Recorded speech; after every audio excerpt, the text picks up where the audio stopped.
Black Star Network is here. Oh, no punches! I'm real revolutionary right now. Support this man, Black Media. He makes sure that our stories are told.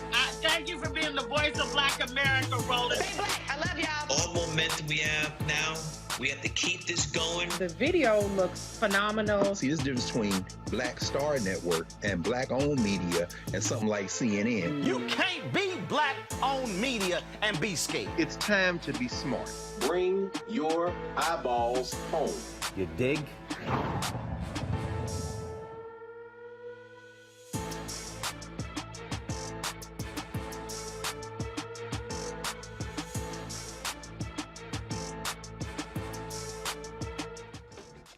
We made it through the week. It's Friday, February 18th, 2022. I'm Ray Baker, sitting in for Roland while he's still in Liberia for its bicentennial celebration. We'll hear from him a little later in the show, but for now, here's what else we've got coming up tonight on Roland Martin Unfiltered, streaming live on the Black Star Network. 24 months, 16 months in prison, and 8 months on supervised release. That's the sentence for Kimberly Potter she received for killing an unarmed black man, Daunte Wright. We'll let you hear Hennepin County Judge Regina Chu's reasoning behind the ruling and how Daunte's family feels about this so-called punishment. Journalist Georgia Fort has been following the case since Potter fired those fatal bullets on April 11th of last year. She'll be here to tell us what the atmosphere is like in Minnesota. And do you all remember the black man who was trying to save his autistic client from being shot by cops and he ended up taking a bullet? Well, the Florida Appeals Court overturned the conviction of that Miami police officer who fired the gun, injuring the man who was trying to help his patient. And this is NBA All-Star Weekend, and Howard University, HU, and Morgan State, Baltimore's own, are going head-to-head as the NBA expands their support of historically black colleges and universities. We'll have a preview of that game.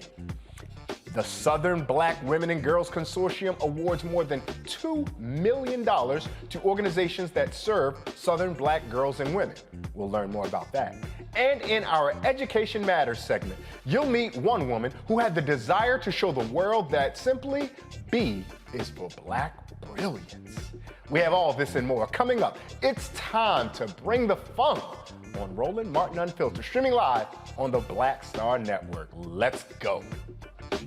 He's got it. Whatever the biz, he's on it.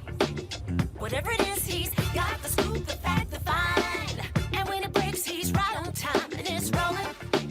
Best believe he's knowing. Putting it down from sports to news to politics. With entertainment just for kicks, he's rolling. It's on go, y'all. It's Roland Martin. Rolling with Roland now. He's funky, he's fresh, he's real, the best, you know he's Roland Martin now.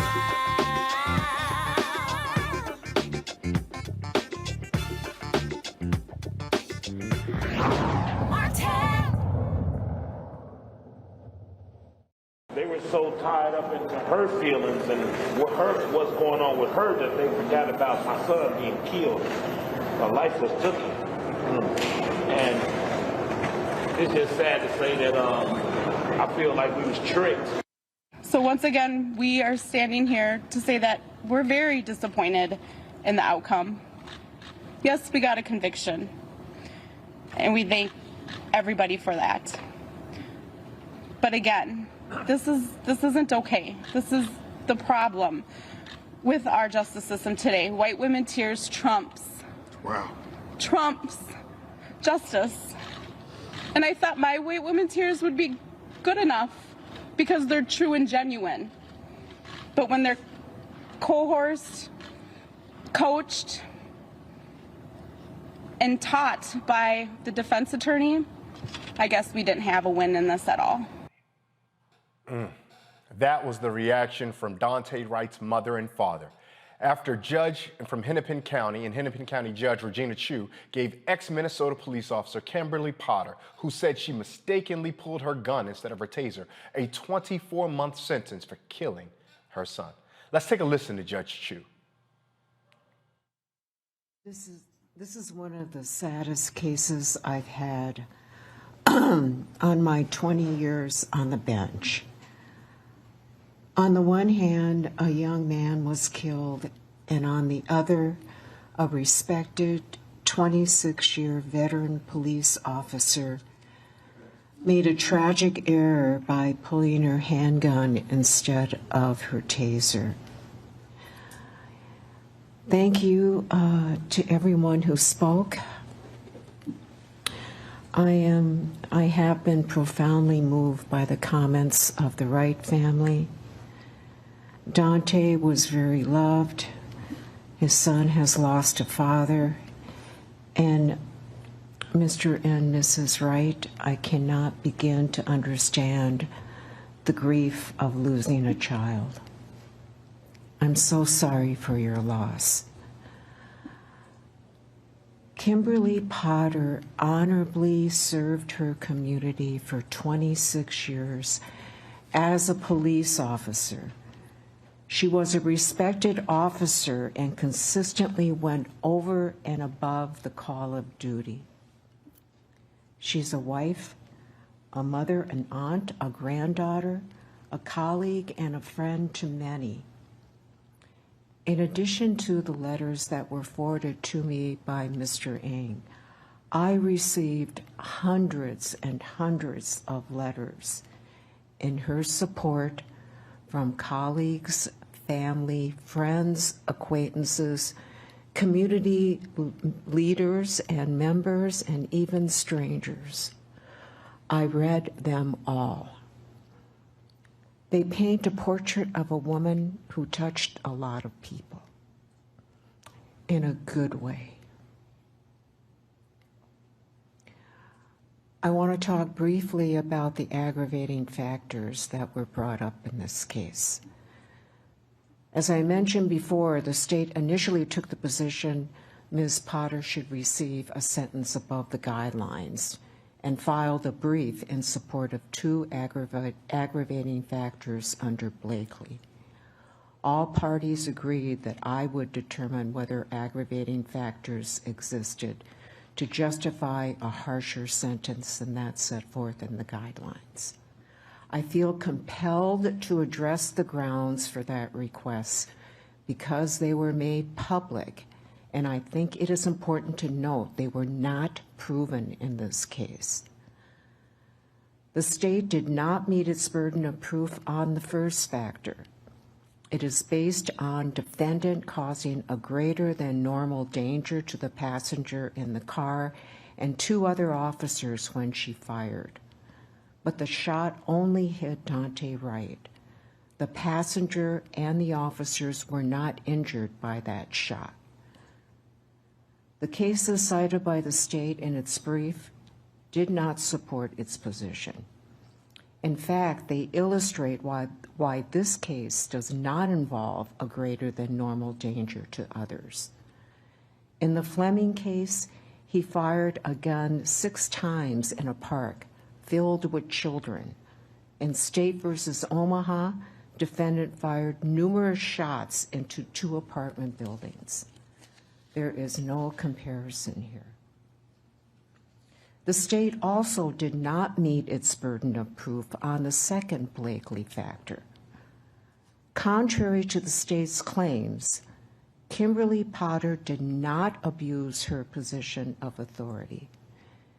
In fact, it is undisputed Ms. Potter or Officer Potter was in the line of duty and doing her job in attempting to lawfully arrest Dante Wright on the warrant when she mistook her gun for her taser.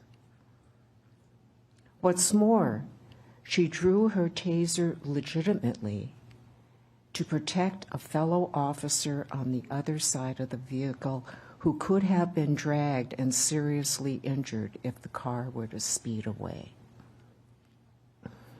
Officer Potter's conduct clearly was not significantly more serious than that typically involved in the commission of the crime in question, justifying an upward departure. Turning to defendant's request for a dispositional departure, there is no question that Ms. Potter is extremely remorseful. She showed that today. She showed that when it happened. It is also beyond dispute that she is particularly amenable to probation. But the court retains the discretion to make departure decisions independently. The court is not required to depart even where mitigating factors are present, and that's set forth in State versus Birch, 689 Northwest 2nd, 276, affirmed by the Supreme Court, 707 Northwest 2nd, 660. This has been an extremely difficult decision.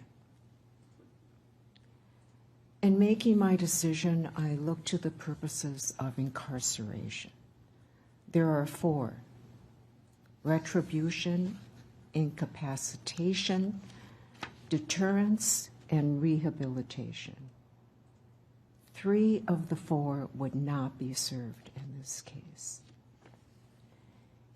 Incapacitation refers to the physical removal of a convicted person to prevent them from committing future crimes. That is not an issue in this case. Kimberly Potter does not present a danger of future crimes, obviously. Deterrence refers to the prevention of future crime and the idea that those who have committed crimes will be discouraged from reoffending after experiencing punishment. That purpose would not be served here. Rehabilitation is also not a purpose that would justify incarceration in this case.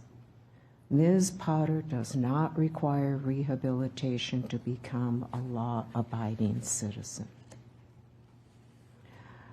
Retribution, or serving time as a way for a convicted person to pay for the harm inflicted on a victim, is the sole purpose that applies in this case. And in this case, a young man was killed because Officer Potter was reckless. There rightfully should be some accountability. Sentencing guidelines are just that.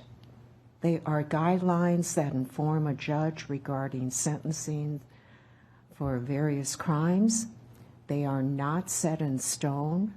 The court has the discretion to depart from guidelines depending on the particular facts of a case. A downward durational departure is justified if a crime is less onerous than typical. Put another way, if the conduct is significantly less serious than that typically involved in the commission of the crime, sentencing below the guidelines is justified. I find the facts and circumstances here justify a downward departure from the guidelines. First, Officer Potter's conduct was significantly less serious than your typical manslaughter case. The misdemeanor predicate for the manslaughter count was reckless handling or use of a firearm. Here, everybody agrees, and the evidence is undisputed, that Officer Potter never intended to use her firearm. She mistakenly drew her firearm at all times, intending to use her taser.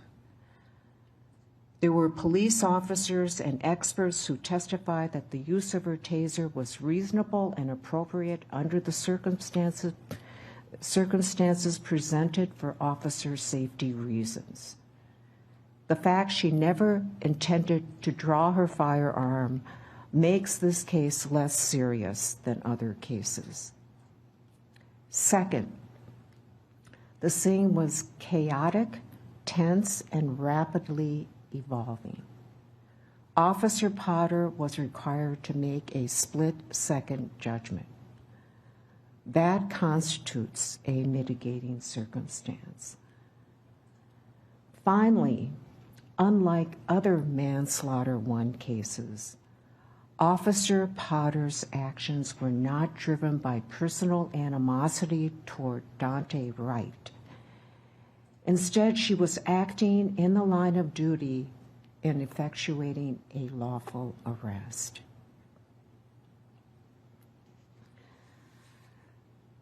This case is highly unusual. The other officer cases tried in this court are distinguishable. This is not a cop found guilty of murder for using his need to pin down a person for 9.5 minutes as he gasped for air. This is not a cop found guilty of manslaughter for intentionally drawing his firearm and shooting across his partner and killing an unarmed woman who approached his squad. This is a cop who made a tragic mistake. She drew her firearm thinking it was a taser and ended up killing a young man. Ms. Potter, will you please rise? Given all these considerations and having carefully considered the comments of the family of both Dante Wright and the comments of Kimberly Potter, as well as the arguments of counsel, it is the sentence and judgment of this court that you shall be committed to the custody of the Commissioner of Corrections for a period of 24 months. You shall serve 2/3 of that time, or 16 months in prison, and 1/3 on supervised release, assuming no disciplinary offenses or conditional release violations. You have credit for 58 days already served. Restitution will be reserved. There'll be a fine of $1,000 and a surcharge of $78 to be taken out of prison wages or due within 180 days. You must provide a DNA sample. You may not use or possess any firearms, ammunition, or explosives. You have the right to appeal the conviction and sentence. If you are unable to pay the cost of an appeal, you may apply for leave to appeal at state expense by contacting the state public defender. You may be seated, Ms. Potter. I'd like to make a few parting comments. I recognize there will be those who disagree with this sentence, that I granted a significant downward departure does not in any way diminish Dante Wright's life. Potter was convicted of first and second degree manslaughter in December. Joining me now is journalist Georgia Fort, who has been covering this case in the Brooklyn Center. Georgia, tell us a little bit about what the atmosphere is like. We've heard from Dante Wright's parents, but the activists who've been really agitating on the street, those who may have been in the community, the journalist advocates that we heard that responded to Amir Locke getting shot. I'm sure this has to have riled those folks up. Tell our audience about that, please. Absolutely. Well, there was a large crowd that was gathered here just moments ago, but they all now have gotten in their cars and they're traveling over to the judge's home to hold a protest outside of her home for this sentence that they say is both unfair and a slap in the face to the Daunte Wright family. And you're absolutely right. The trauma here in Minneapolis is compounded, not just this sentencing, but also that's on the backdrop of the federal trial that's happening now for the other 3 officers who are charged with the murder of George Floyd. And then we know that Amir Locke was fatally shot, and his parents said their final goodbyes at his funeral on Thursday. And so all of these things are compiling again, right? And what a lot of people don't know about the city of Minneapolis leading up to the murder of George Floyd was that there was a compounding of trauma that happened at that time with the death of Jamar Clark, as well as Philando Castile, and so many others. And so what we heard from activists today outside of the Hennepin County Government Center was that they feel that the people in power, the mayor, the interim police chief, legislatures, lawmakers are not listening. There were nearly a dozen bills that were presented to lawmakers here in Minnesota immediately following the murder of George Floyd. And activists today are saying, why didn't those bills get passed? Activists here today were saying, why did the bills that got passed, why did they get watered down? And, again, even in this situation where there is a conviction, it doesn't match up to the amount of time that Mohamed Noor got here in the city of Minneapolis when he said he mistakenly fatally shot Justine DeMond, who was a white woman. And so, again, what we're hearing is that there are 2 justice systems, one for white America and one for Black America. Georgia, I'm glad you brought up the example of Mohamed Noor because Judge Regina Chu brought that up, and I thought that was particularly curious because sure, we can make an observation that perhaps this exchange was uniquely different than Derek Chauvin and George Floyd. But this exchange seemed very similar to Noor and Miss DeMond, who were killed because they both responded out of fear, intensity of the moment, and in a mistaken behavior. But Judge Chu seemed to see a difference between the 2. I'm not going to ask you to weigh in legally, but does that seem to hold any water to any of the people you were talking about or any of the lawyers you may have interviewed? Well, even with Mohamed Noor, it was very convenient that there was an unraveling of justice in that case because he did appeal and he won his appeal. And so his sentence was reduced shortly before this trial started. And so a lot of people pointed to that because, and this is so significant from a legal standpoint, because Mohamed Noor's case was the precedent in both of these cases, right? Especially we heard it cited a lot in the Derek Chauvin trial. And so for Mohamed Noor to win his appeal, it unravels the foundation that specifically the Chauvin trial was set on. And so while these cases are very different, the details and circumstances are different, there, for the community at least, is an interconnectedness to the way in which the judicial system and the criminal justice system and the police department and how all of these components are working together to produce outcomes that are unfavorable to the Black community. And so when you juxtapose Mohamed Noor's sentence to Kim Potter's, it's not fair. It doesn't compare, although the circumstances are, yes, very similar. So one of the things I'm also curious about is that our national organizations sometimes are not consistent or in the same lockstep with what the local branches in those places are. Now, the NAACP has released the following statement, and I believe this is from the national office, so hang tight 1 second, I'm going to read their statement. The NAACP stands with Wright's family in collective outrage as we witness yet another injustice in Minnesota. 16 months in prison and 8 months on probation is a slap on the wrist as scores of Black men sit in prison for the rest of their lives for committing non-violent crimes. Kim Potter will be a free woman in 1 year, despite the fact that Daunte Wright's daughter will live the rest of her life without her father. This only magnifies what we already know, The system is broken. Our hearts and minds are with the Wright family today as they suffer another injustice, end quote. Now, before I go to that, I'll come back to you, Georgia, about that, because there's a lot of intensity on the ground. Is the local branch of the NAACP in the lockstep with what we heard nationally? Because the national is really, you could tell there's frustration there. They're building up a frustration and disappointment with the justice system as it is playing out. Yeah, absolutely. The NAACP here locally has been extremely active throughout each one of these cases. And, you know, when you talk about from a national standpoint in comparison to being local here on the ground, is the narrative matching up?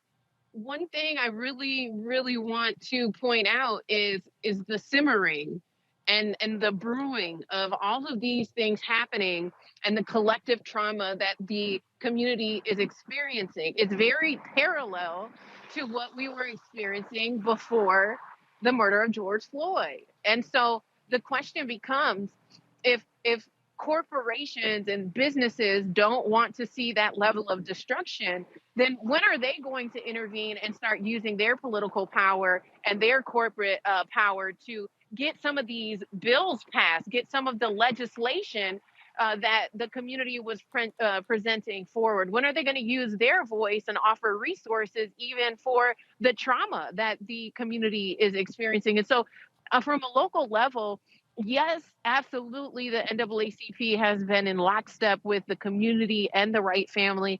And one thing I haven't heard much on a national level that I'm hearing locally is the idea of anti-Blackness in the Asian community, with Regina Chu being an Asian woman and this sentencing being so favorable to former officer Kim Potter. It has raised some questions within the activist community because there's been so much solidarity, and the protesters that we see come out is a very diverse group here in Minneapolis. But there has been this reoccurring question about anti-Blackness in the Asian community, and I think that this has reignited that conversation.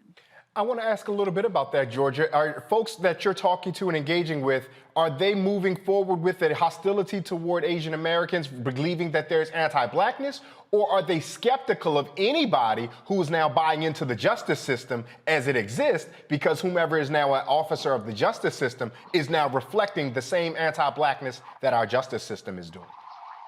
Well, I wouldn't say that there's anger. I don't think people here are upset with the Asian community, but I think that there's been some pushback in the Asian community that anti-Blackness doesn't exist. It's not a thing within their community because they're also people of color. But I think in this instance, you're seeing a clear allegiance to white supremacy. You're seeing a clear allegiance to the sympathy and the empathy that Judge Regina Chu showed to Kim Potter today. And so I think it's reigniting the conversation that anti-Blackness is a real thing. And just because you're a person of color doesn't mean that you too can't have those values of anti-Blackness. Now, I'm going to bring a panel in after this question, but I've got one more question for you, Georgia, right before I go to the panel.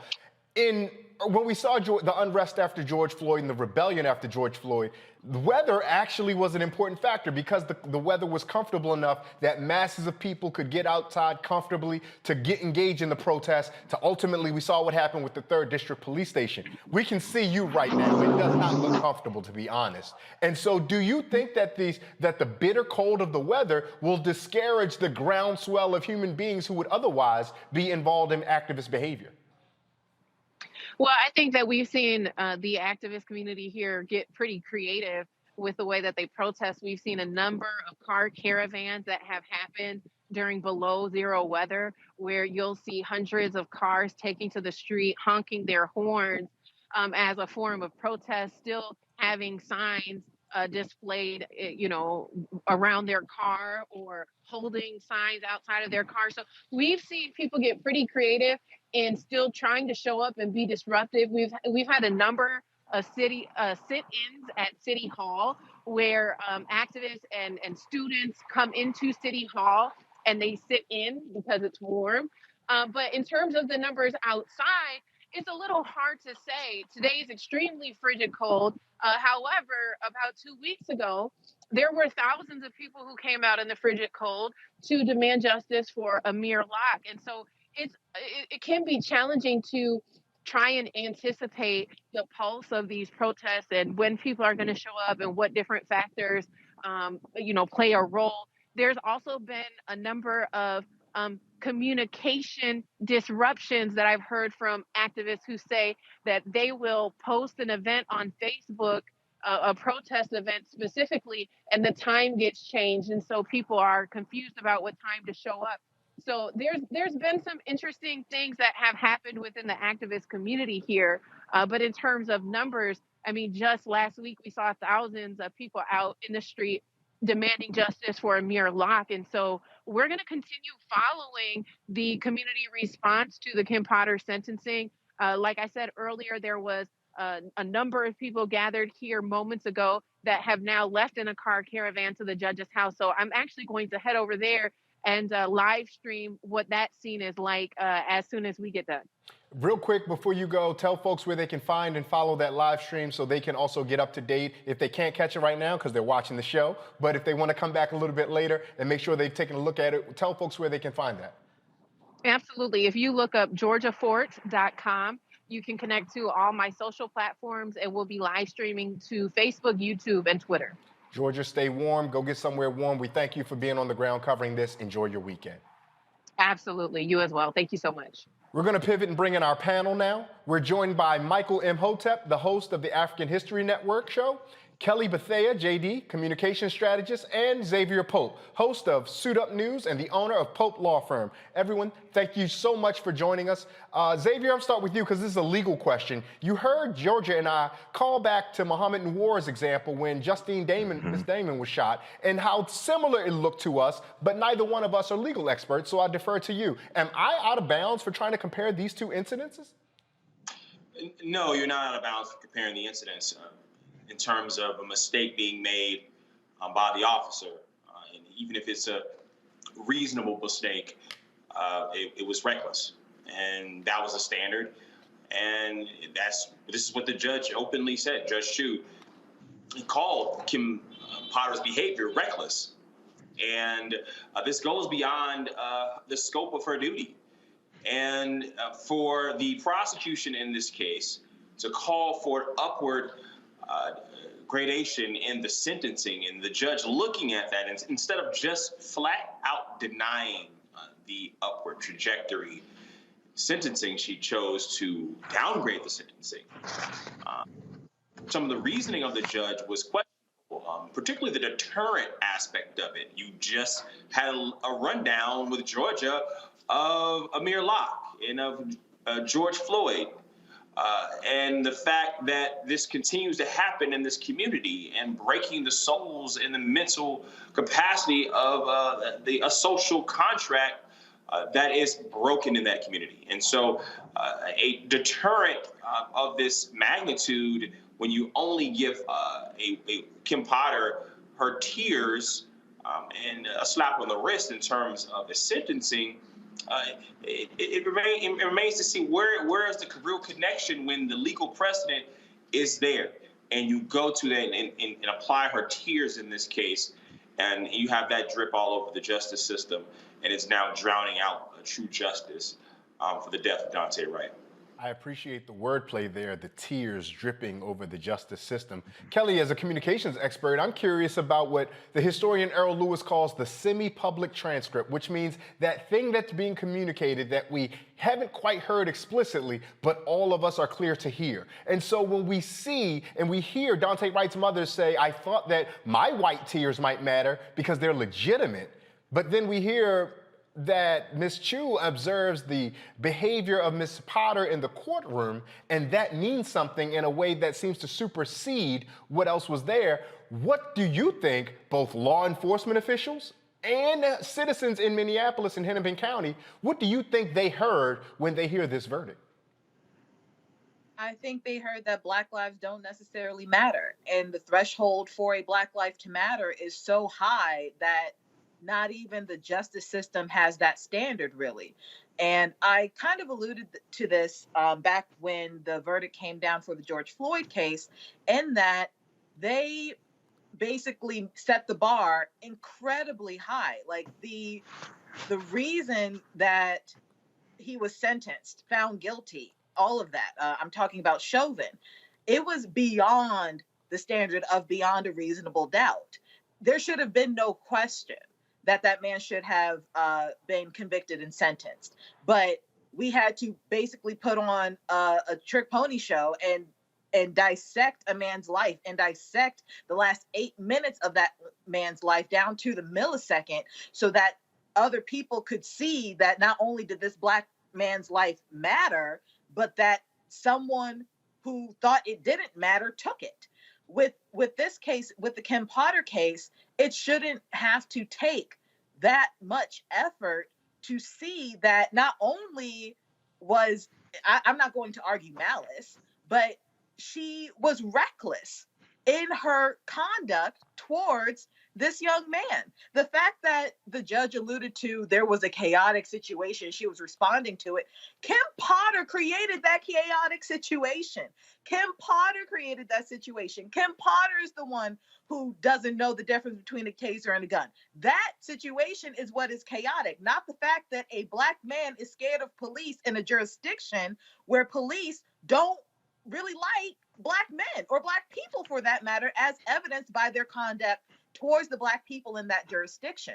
So what did people hear? I know I heard that my life does not matter in Milwaukee, and I'm sure that other people heard that too. Yeah, Minnesota as well. I mean, Milwaukee has its own host of Minnesota, racial problems and challenges, but Hennepin County, a place that's often thought itself to be good. Michael, Kelly told us about reckless, and she really hammered reckless, and I appreciate her doing that. Mm-hmm. Oxford defines reckless as without thinking or caring about the consequences of action. Right? So if a law enforcement officer demonstrates that they behave without thinking or caring of the consequences of their action, why then do we think that they are no longer a threat to anyone else if we only hold them for 18 months? Well, this was another example of white privilege, and this is what I was afraid of. Even though she was convicted, I still wanted to see what the sentencing was going to be like. And, you know, she should have, so the prosecution wanted 7 years.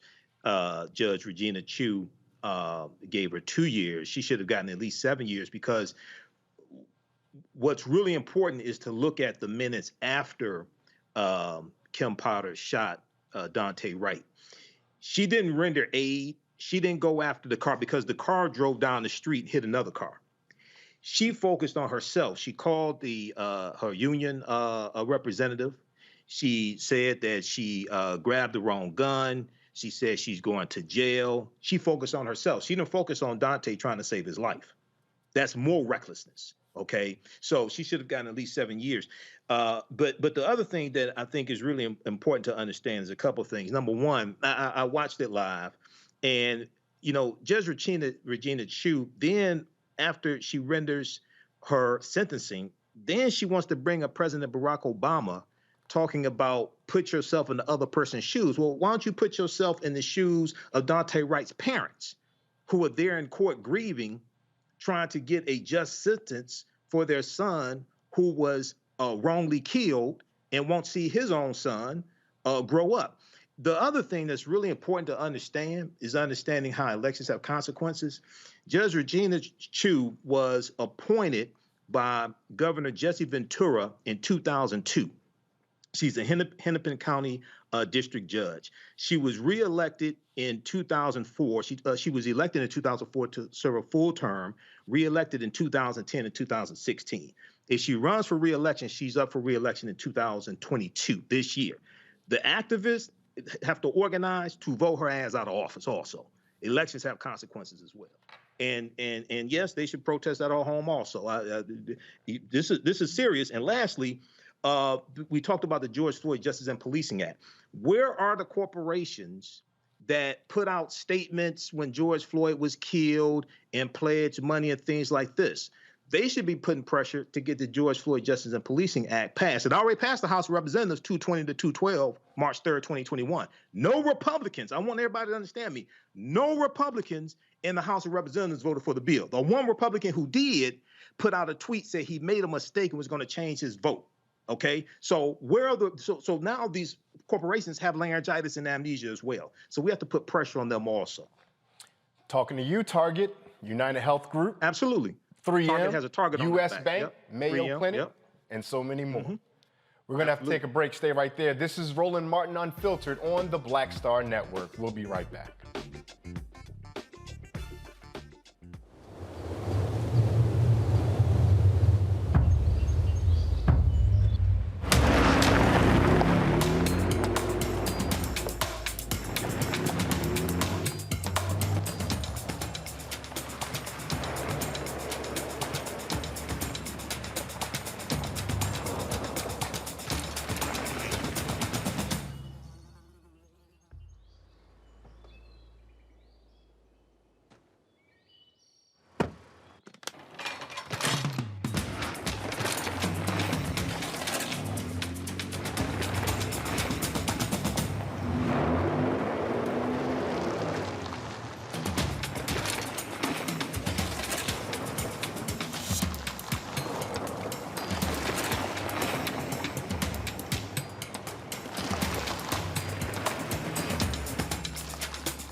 On the next Get Wealthy, make the shift from earner to owner and achieve the level of success that you desire and that you deserve. You have to know your worth. You can't settle for what someone is going to give you. You've got to take ownership and be prepared to make some smart money moves. Oh my goodness, it's such a good feeling to achieve the goal that I set. If charity can do it, you can too. So watch Get Wealthy on the Black Star Network.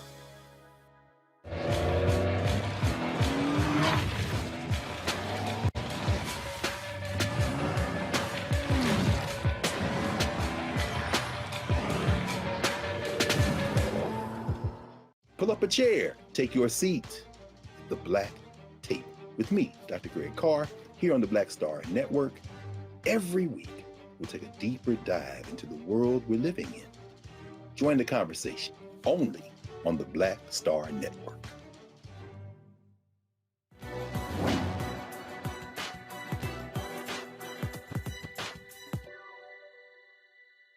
Negro life is not only founding new centers, but finding a new soul.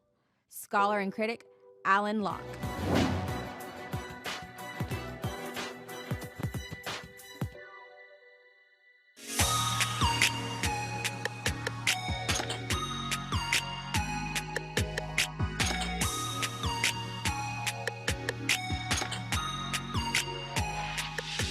Liberia, like the rest of the world, has been greatly impacted by COVID, but a strong-willed Liberian woman who spent 30 years here in the United States, in New York City, made it her mission to do all she could to keep Liberians safe.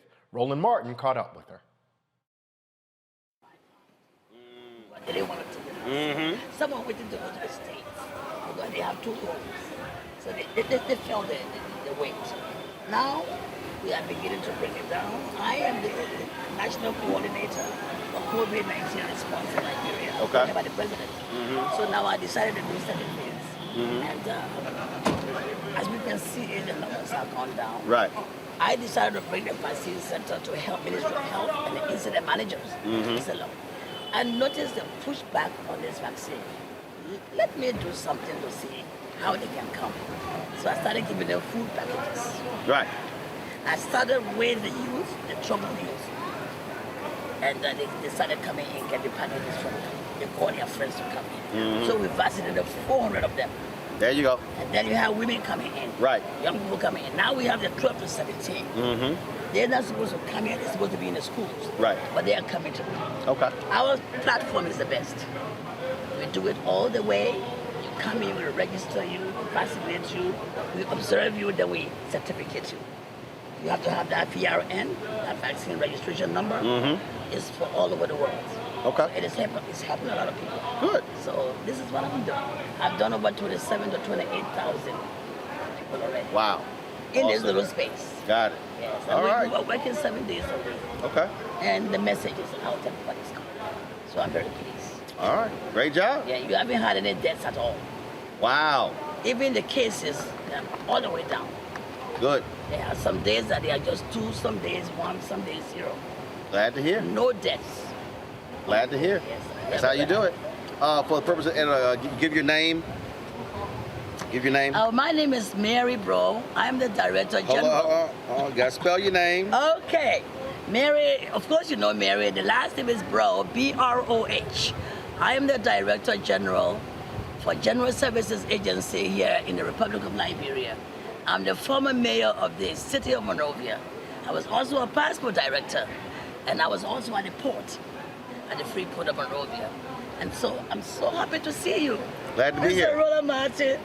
You know, I'm a New Yorker, you know. Well, I'm glad to be here. I'm so here. happy to see you, and thank you for coming. And this is just a blessing to our nation. I appreciate it. Such a good... I appreciate it. You looking mighty colorful there, too. Oh, yes, I am, you know. And I'm 70 years old now. Okay. I'm getting older, so I will soon be leaving the stage. But I will do some volunteer work. And I'm teaching a lot of young people how to volunteer their services. But it's good to see you. I appreciate it. Thank you. Thanks a bunch. For coming to commemorate with us on the 200 years of freedom. I appreciate it. Okay. All right, you take care. All right, have a good one. All right, be well.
Hi, I'm Dr. Jackie Hood Martin, and I have a question for you. Ever feel as if your life is teetering and the weight and pressure of the world is consistently on your shoulders? Well, let me tell you, living a balanced life isn't easy. Join me each Tuesday on Black Star Network for a Balanced Life with Dr. Jackie. We'll laugh together, cry together, pull ourselves together, and cheer each other on. So join me for new shows each Tuesday on Black Star Network, A Balanced Life with Dr. Jackie.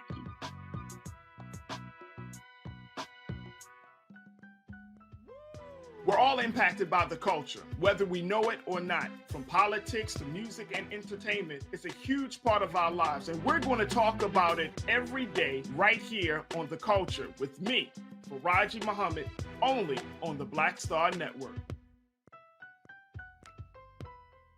Hey everybody, it's your girl Lunel. So what's up? This is your boy Earthquake. Hi, I'm Chaley Rose, and you're watching Roland Martin Unfiltered.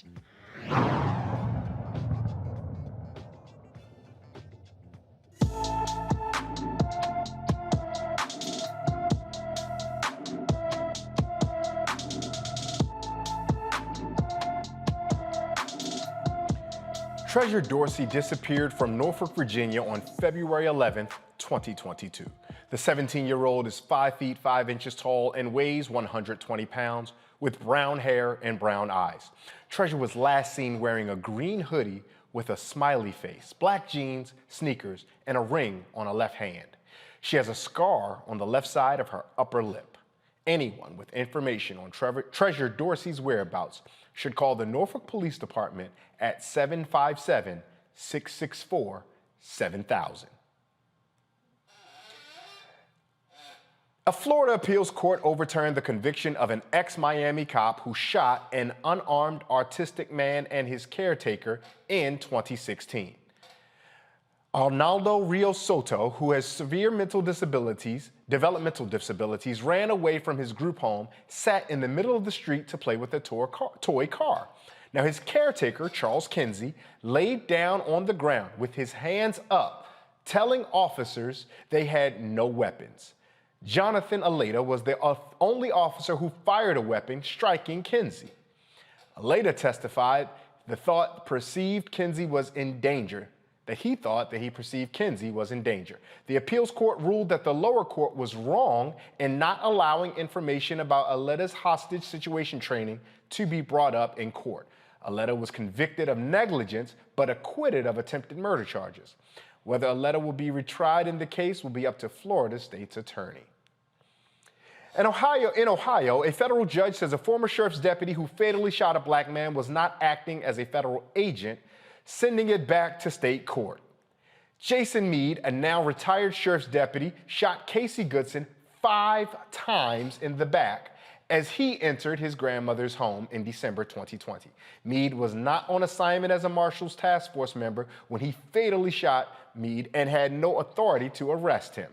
Now, Meade faces 2 charges of murder and 1 count of reckless homicide. Also, in Indiana, elementary school parents received a letter giving them the option to opt out of Black History Month lessons. Sprunica Elementary School counselor Benjamin White sent this letter home, giving parents the choice to pull their kids out of class for the Black History lessons. The letter went viral on social media. Here's how the superintendent of the school district responded on Twitter. He says, quote, "Earlier this week, unauthorized by Brown County Schools, was released to elementary school families erroneously advising our students and parents that they could opt out of certain instruction regarding Black History Month," close quote. To be clear, the district does not permit students opt out of history lessons, including ones based on historical injustices. We apologize for the confusion caused by the letter and offer our assurances that Brown County Schools is committed to providing an inclusive educational environment for all students and families. Let's start with you, Michael. I'm going to bring back our panel. Michael, Xavier, and Kelly are here to join us with this conversation. Michael, I'm going to start with you. Do you believe the superintendent when they say that they are intending to be inclusive of all history, including ones that center around injustice? Well, it's interesting that we talk about this topic today because I talked about this last night on the African History Network show. So Sprunica Elementary School is a school of approximately 240 students. The school is 97% white. So the counselor, and I read the memo that the letter that the counselor sent out, Benjamin White, and at the bottom there's a place where parents can sign off to opt out of the Black History Month lesson.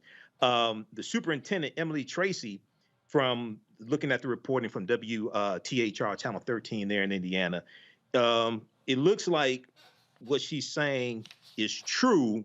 However, I want to see how this matter is fully handled. Okay, I want to see how this matter is fully handled. I don't know. I haven't been able to find out how many parents opted out or if any parents opted out either. I've been looking at reporting from the Washington Post, NBC News, and local reporting from WTHR Channel 13. But this is a crazy story. And there was a counselor who did this, and I haven't been able to find any statements from the counselor why he did this. He referred the news media to Superintendent Emily Tracy. And Kelly, when you hear what's going on, I mean, this seems to us, can keep in mind, Ohio is set to pass 3 anti-CRT bills. And we already know, we've done it, work here. CRT is not being taught in K through 12 education. It's really just a facade to keep folks away from being honest, a reckoning of the United States history. Given all the details that Michael just put before us, is your takeaway anything other than they were trying to shield these white students from the truth about the country they call home? That's interesting that you say shield. I don't know if it's shield so much as just be in denial about it. Because I don't even know if they know what the history is, right? I think people, white people specifically, are so afraid of the truth that they are willing to do whatever it takes to just not showcase it, not to bring it to light. And we've seen this in our history, ironically. I mean, most recently, not that I've recently learned it, but most recently, a lot of us learned just how far legislation and legislators in Oklahoma tried to hide the Tulsa race massacre for almost centuries, plural. Literally stripped it out of history books, forbade it to be spoken about on a communal level. So, I mean, you have that with Tulsa, with Rosewood, with Seneca Park in New York. And it's not necessarily about shielding so much as it is burying. Like, they just do not want to talk about it because we have this facade of whiteness that is good, that is pure, that is, the standard. And when you start dismantling the pedestal that they put themselves on, people get shook about it. So I understand just from an objective perspective why they would not want the truth to come out. But I don't think it's shielding so much as it is burying and frankly just being in denial about what has really gone on in this country. Xavier, you have some experience in your background and spent time up in the Chicagoland area, very familiar with the Midwest. So often folks hear about these kind of stories and assume that it's something from the South. Can you speak to the audience a little bit about how some of these pervasive ways of historical negligence about anti-Black sentiment and an unwillingness and uninterest to engage the fullness of the American story, particularly regarding Black people, also thrives in the Midwest just as much as it would in the South or other places? Yeah, great question. The Great Migration that many African Americans chose to come from the South to make a better life for themselves. And I think that's part of the narrative we're also missing here. We all grew up with the kings and queens of Africa all over in our classrooms, the various calendars depicting the different accomplishments of African Americans, the inventions, and things of that nature. The statement by the district was about injustices, but it basically assumes that African Americans were only enslaved and fought in civil rights, when African Americans have contributed to the greatest advances in Western civilization, and also prior to in 1619, as Rihanna Jones liked to call it, but there was history of Black accomplishment in the world prior to coming over here to America as enslaved people. And so there's also contribution to art, and to architecture, and to music. There's so many different things that are richness of the Black experience that we've given this world. And it's worth teaching in the classroom to young kids just as much as teaching injustices. Yeah, that's a great point. And I think it's important that all of our viewers make sure they know that and take away. We're going to have much more about that Black brilliance, about the kindness and importance and greatness of Black people absent injustice on the other side of this break. You're watching Roland Martin Unfiltered, streaming live on the Black Star Network. We'll be right back.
On the next Get Wealthy, make the shift from earner to owner and achieve the level of success that you desire and that you deserve.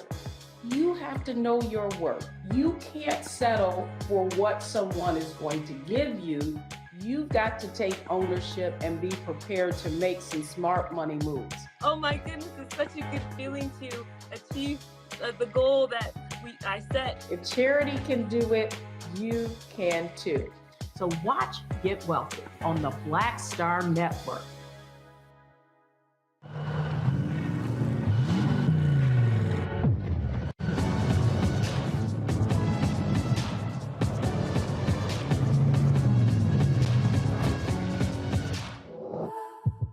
Pull up a chair, take your seat.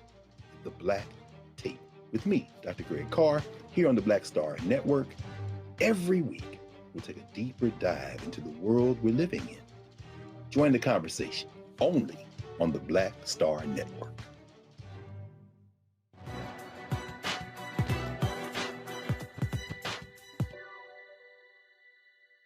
History and experience should not be ignored. Civil rights activist Roy Wilkins.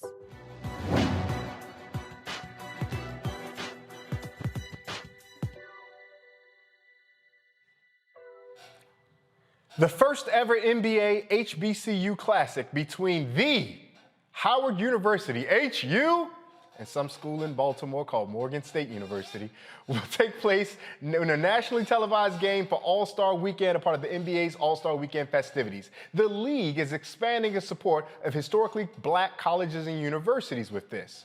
Now, tomorrow's game will be broadcast on TNT and ESPN2 from the Wolstein Center in Cleveland State's home arena. Not only will these two HBCUs get national exposure, but each school will also receive a $100,000 donation from the NBA and AT&T. The funds will support student athletes with academic and wellness resources. Mia Berry covers everything HBCU for The Undefeated, and she joins us now. Mia, thank you so much for taking time to join us here on Roland Martin Unfiltered.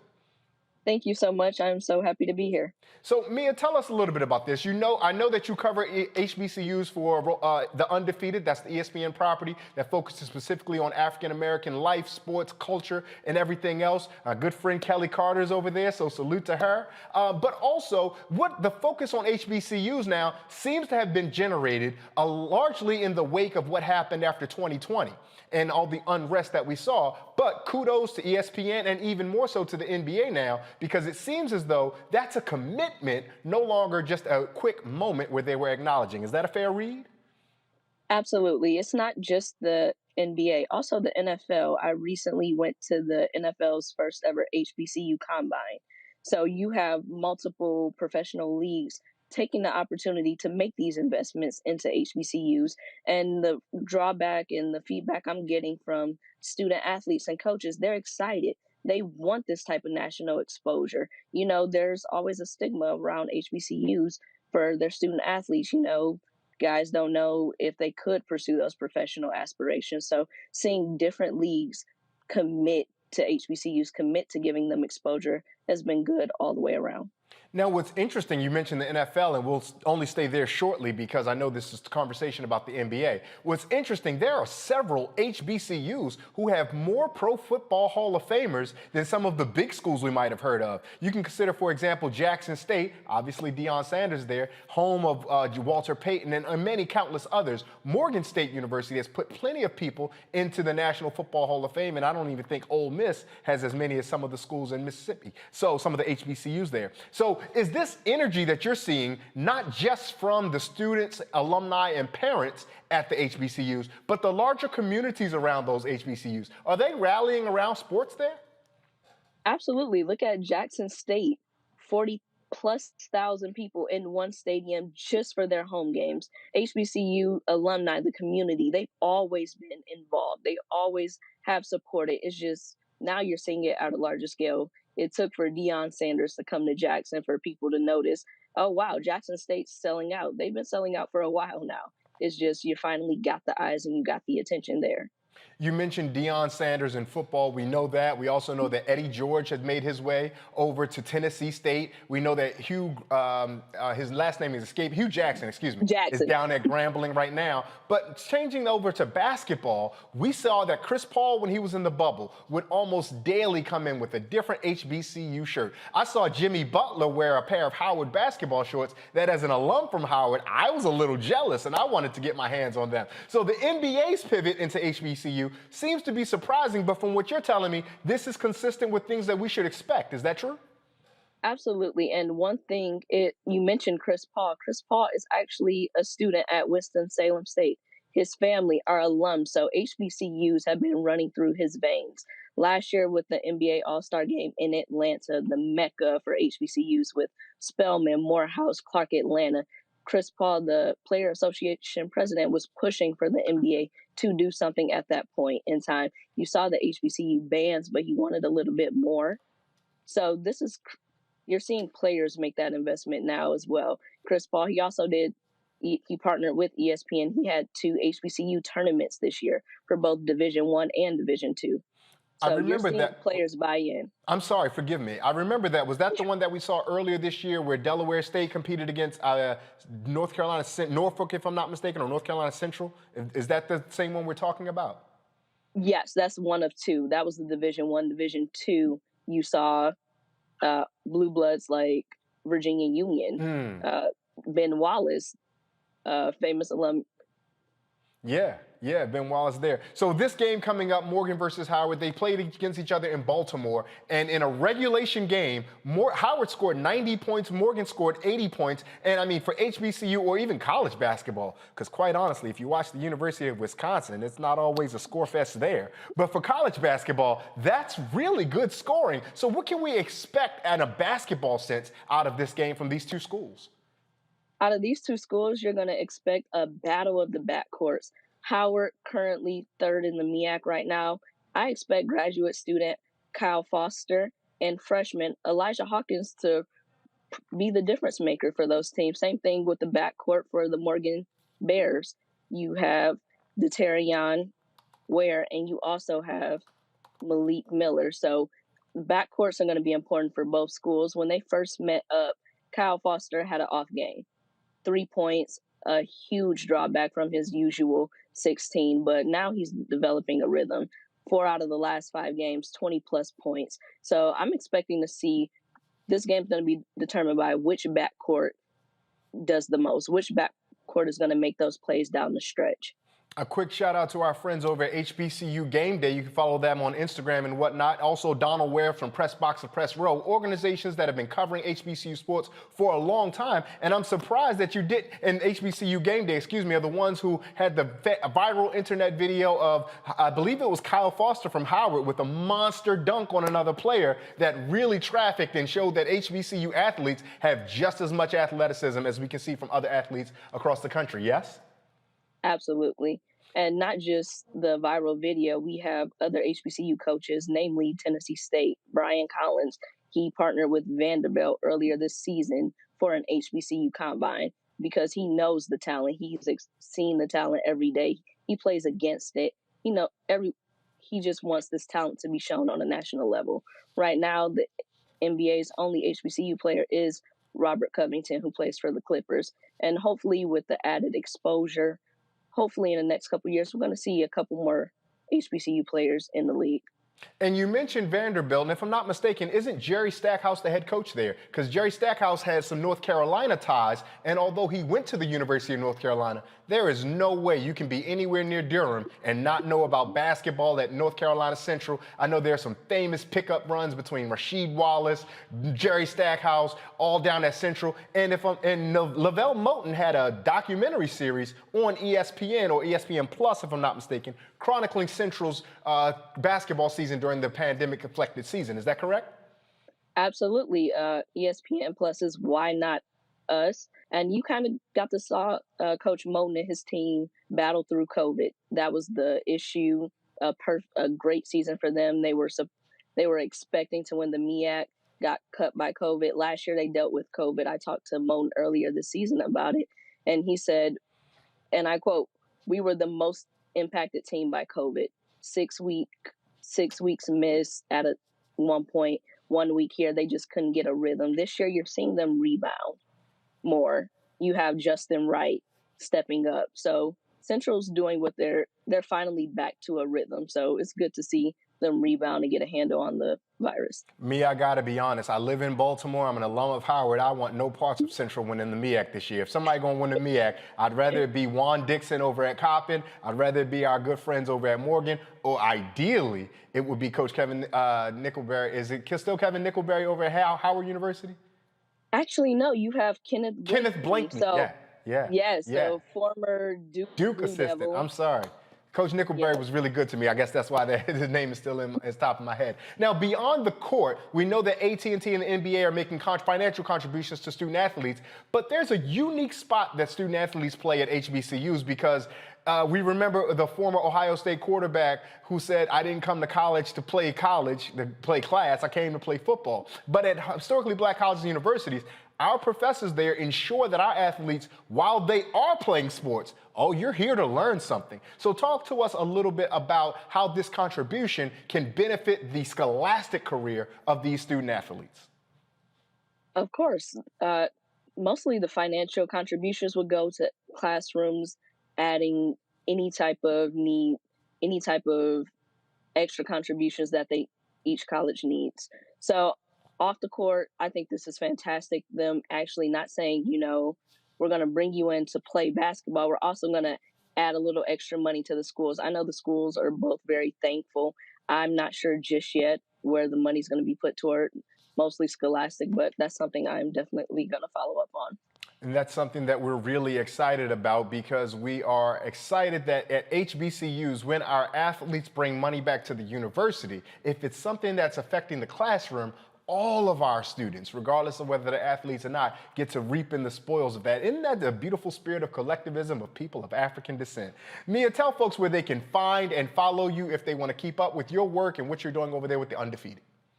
Absolutely. If you want to follow my work, you can see it on www.theundefeated.com. And you can follow me on Twitter at I am Mia Berry. Mia, thank you so much for your time. We appreciate you taking time to converse with us right here on Roland Martin Unfiltered, streaming live on the Black Star Network. Have a great weekend. Enjoy All-Star Weekend. Who's your pick for the All-Star MVP before we let you get out of here? I'm going to go King James.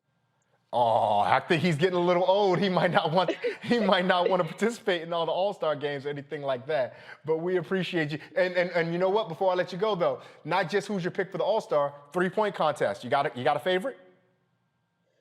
Ooh, not just yet. It's a toss-up for me. Three-point contest is never who you think is going to win is going to win. That's true. That's true. And the dunk contest. I like Jalen Green. As someone that's seen him in person, his athleticism, his bounce is phenomenal. I can't wait to see. Hopefully he comes up with something creative. And the most important question of the weekend, who's going to win tonight's Celebrity All-Star Game MVP?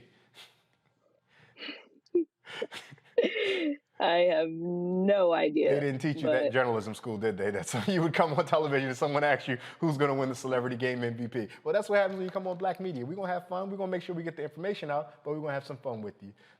Yeah. Mia Berry, thank you so much for your time. We look forward to all your fantastic reporting on HBCUs here at The Undefeated. Thank you. Thank you for having me.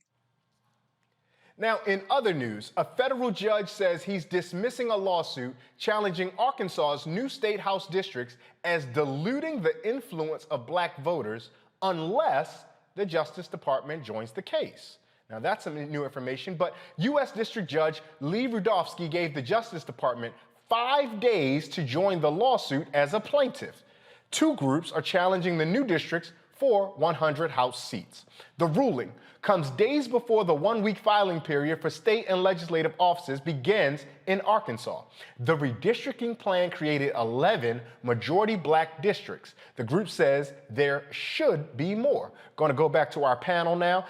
We're joined by Xavier Pope, we're joined by Kelly Bethea, and also Michael Imhotep. Kelly, we're seeing all types of redistricting challenges and issues squaring off in courthouses all across the nation. Should we be looking at this as an isolated incident regarding Arkansas, or should it be taken in the most aggregate form that's there?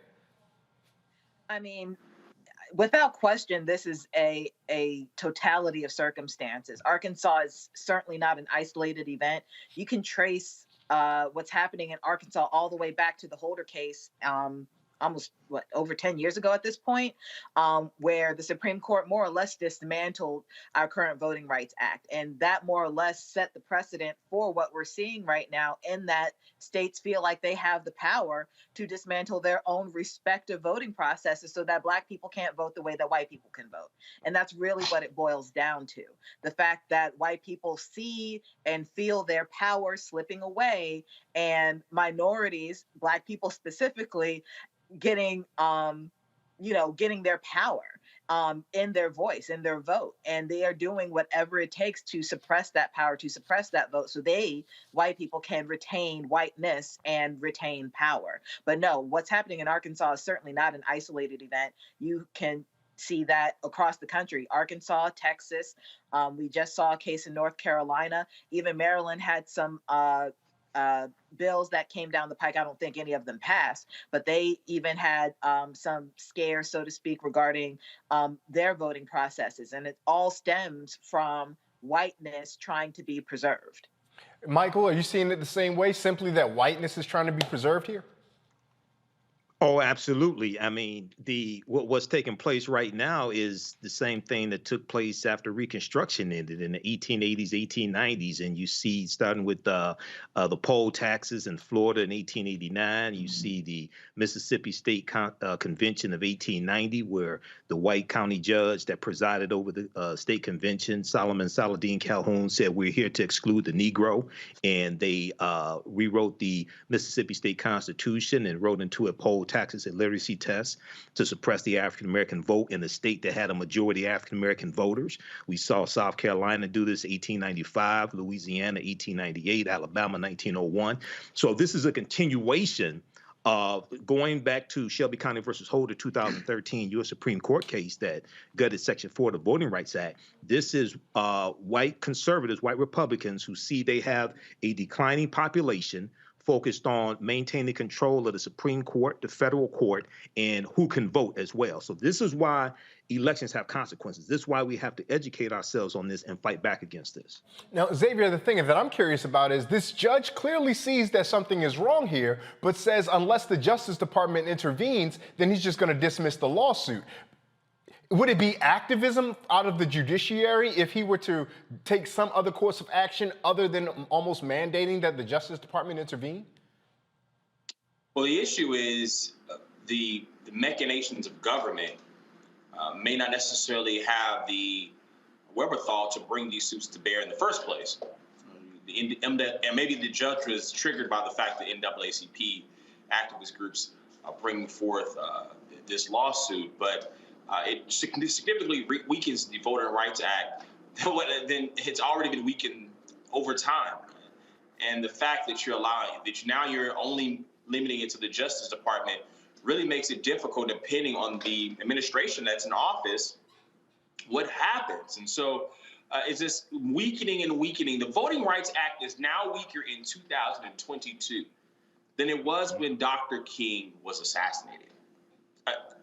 It's astounding, the same people who are standing up against African Americans having a free and fair shot to be able to contribute to their democracy, and using Martin Luther King and civil rights leaders as a shield for their racism, now support laws that put things before he ever stepped on the scene in the first place. And I appreciate that, and I'm going to follow up with you. I want to come back to you because we appreciate your expertise on this matter. The judge, Judge Rudofsky, for those who don't know, was a Trump appointee. He had this quote where he said, there is strong merits that case that at least some of the challenged districts violate the Voting Rights Act, right? And so to your point about the weakening of the Voting Rights Act and the mechanisms in place, I don't want to sound like the radical who says throw it all away, but seemingly throw it all away, because it doesn't seem to be, their mechanisms, as you alluded to, Xavier, don't seem to be in place to serve the interest of justice, because Rudofsky, a Trump appointee, gets to say, well, if the Justice Department won't do anything, I will put my hands up. But as you alluded to, the Arkansas Public Policy Panel and the NAACP both appealed to the judicial branch, and the judicial branch is saying they have nothing to do. Is there, I don't want to be so pessimistic to ask, is there any hope for the system as it is? But quite honestly, is there any hope for the system as it is? We have to have hope for the system. I mean, otherwise, what are we doing here in the first place? That's number one. Number two, like was mentioned earlier by my colleague, elections do have consequences, and all the different Trump appointees, we look at the Supreme Court and what's happened at the highest level, but all through the different levels of the judiciary, well, there are a bunch of Trump appointees, and many of them not necessarily qualified to do the job to even sit on the bench in the first place.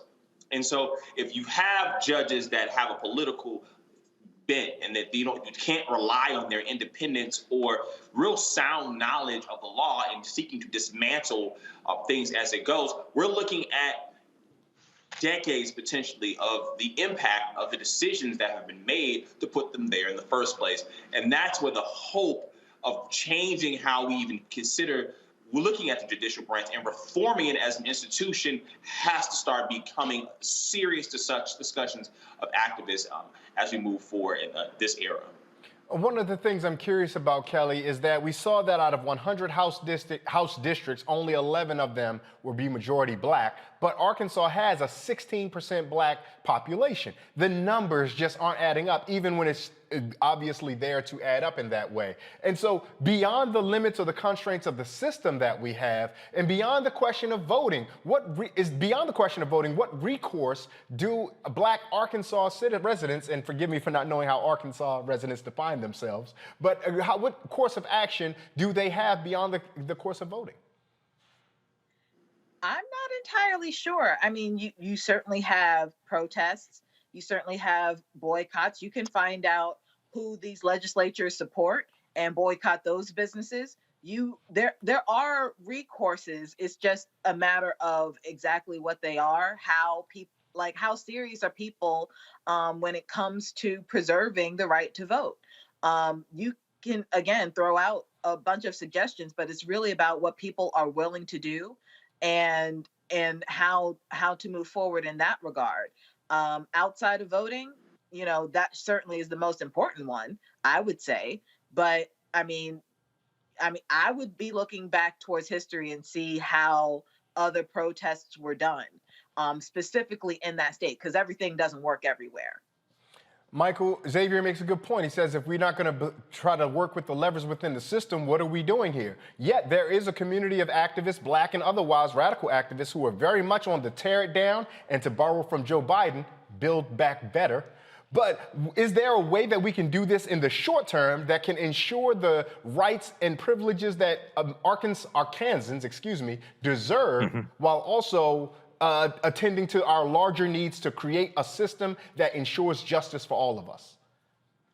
Well, I know one of the problems that you're dealing with is the clock is running because in some states they've already started the beginning. In February starts the beginning of those midterm elections. Okay, so some things that can happen, and not knowing all the laws in the state of Arkansas, you have to make this a national fight.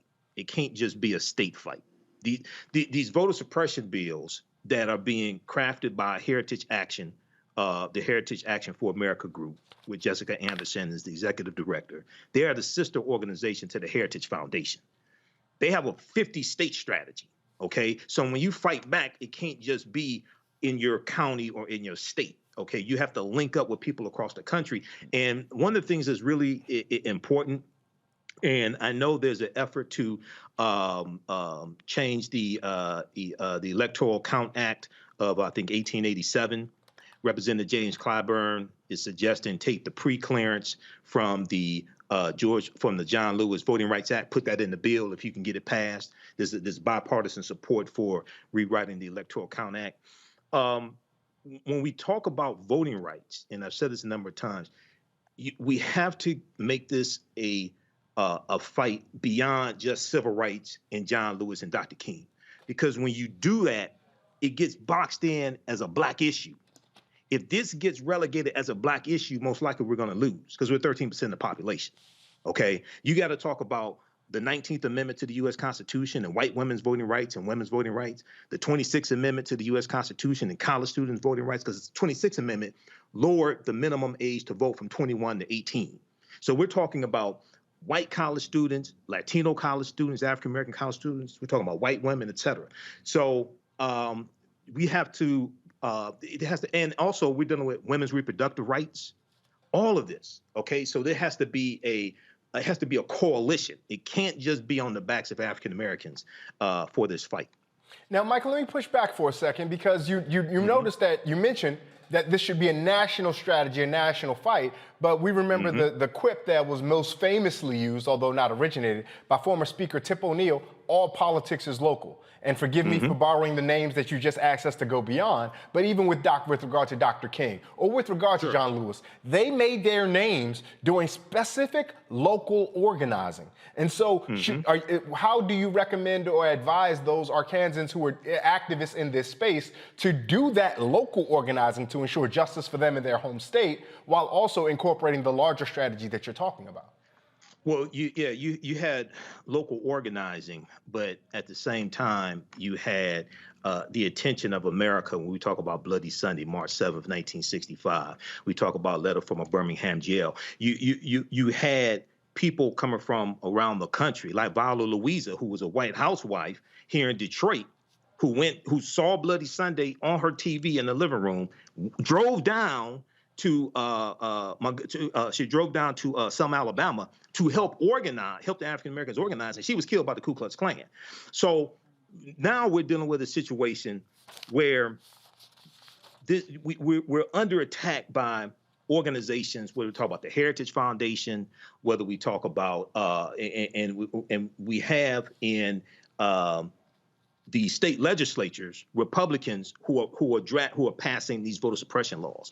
So now we're at the point where we have to realize that it's not just an African American issue. So it's the NAACP, it's the National Urban League, it's National Action Network, it's Black Lives Matter, it's women's reproductive rights, it's the women's organizations that were there January 21st, 2017, the day after Trump was inaugurated.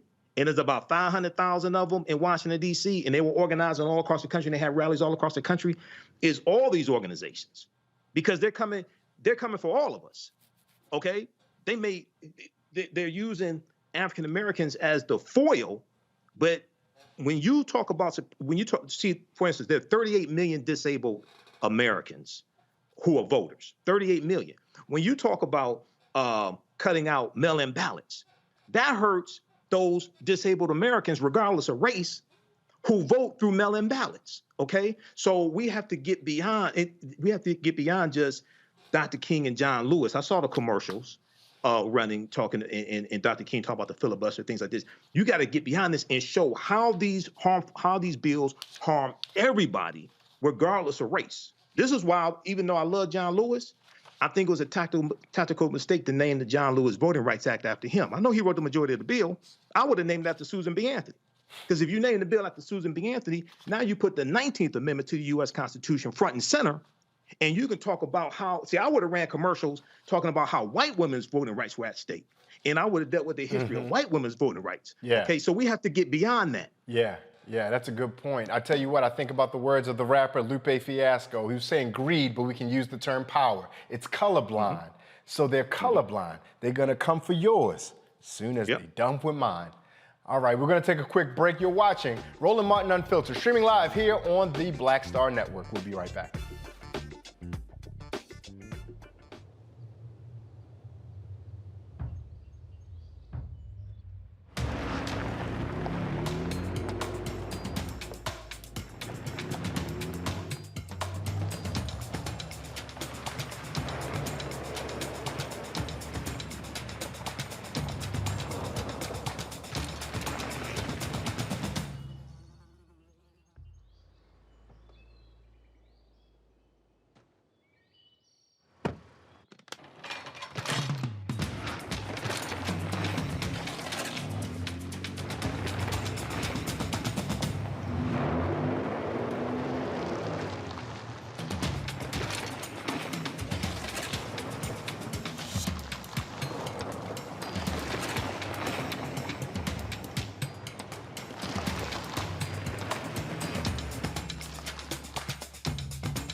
Hi, I'm Dr. Jackie Hood Martin, and I have a question for you. Ever feel as if your life is teetering and the weight and pressure of the world is consistently on your shoulders? Well, let me tell you, living a balanced life isn't easy. Join me each Tuesday on Black Star Network for a Balanced Life with Dr. Jackie. We'll laugh together, cry together, pull ourselves together, and cheer each other on. So join me for new shows each Tuesday on Black Star Network, A Balanced Life with Dr. Jackie. We're all impacted by the culture, whether we know it or not. From politics to music and entertainment, it's a huge part of our lives, and we're going to talk about it every day right here on The Culture with me, Faraji Muhammad, only on the Black Star Network. Hi, this is Essence Atkins. Hey, I'm Deion Cole from Blackish. Hey everybody, this is your man Fred Hammond, and you're watching Roland Martin, my man, Unfiltered.